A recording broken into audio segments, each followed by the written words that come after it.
grow in doing your duty. Number one, grow in doing your duty. Mordecai did his duty. This little girl doesn't have any parents. He feels just the way all of us would, probably some level of responsibility. Well, she's related to me. I should be the one to step in and I should do something. His life is going one way because I'm going to bring this kid up. I'm going to take care of her. I like her. I want to make sure things go well for her. He does his duty to love the people around him. He's faithful to her. And love is really important to do when it's hard, because it's when it's hard that it forms character. It's easy to love when everything's easy and everybody's nice and you like everybody. It's when you choose to embrace the difficulty of love, when it gets in your circumstances, when it makes you have to act differently, that's when you actually start to grow. That's when your inner person starts to expand.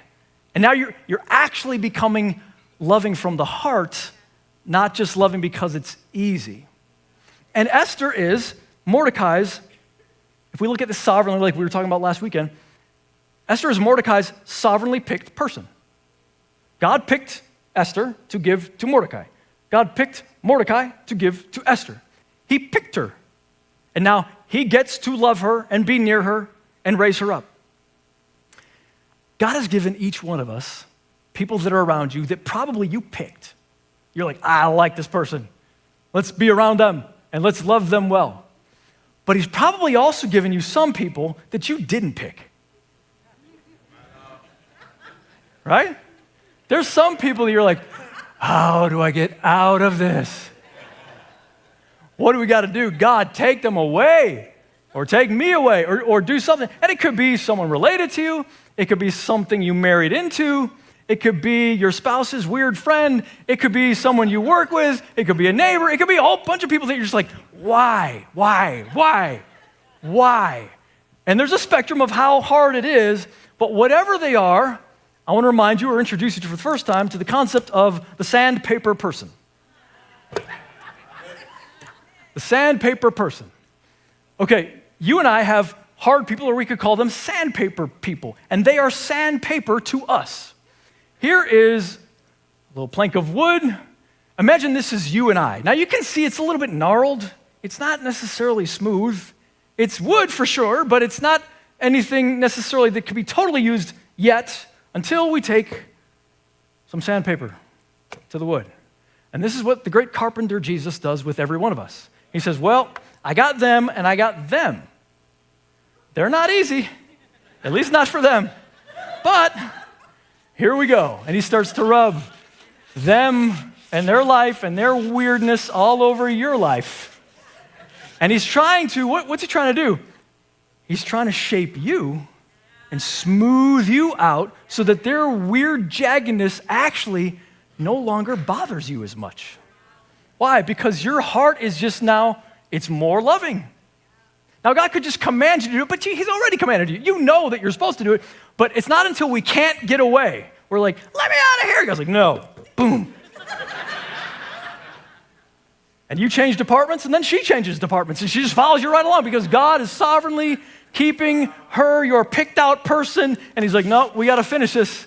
I can't move on until you learn to just not care what this psychopath does.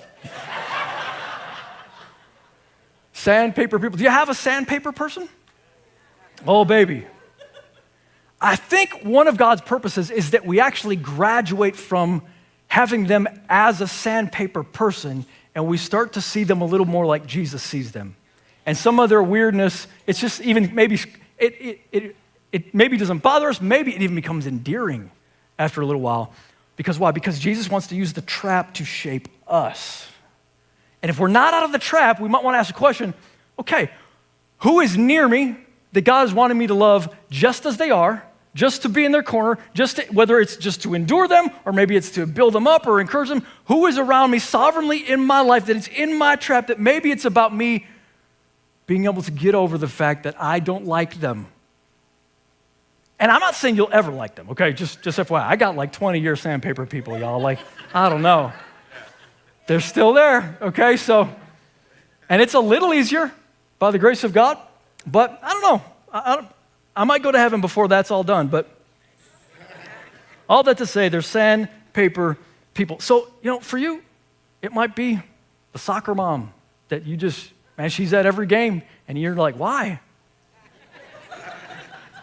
And sometimes it's because we have idols of convenience, just like our culture does. Our culture wants everything to happen right now, whenever we want it.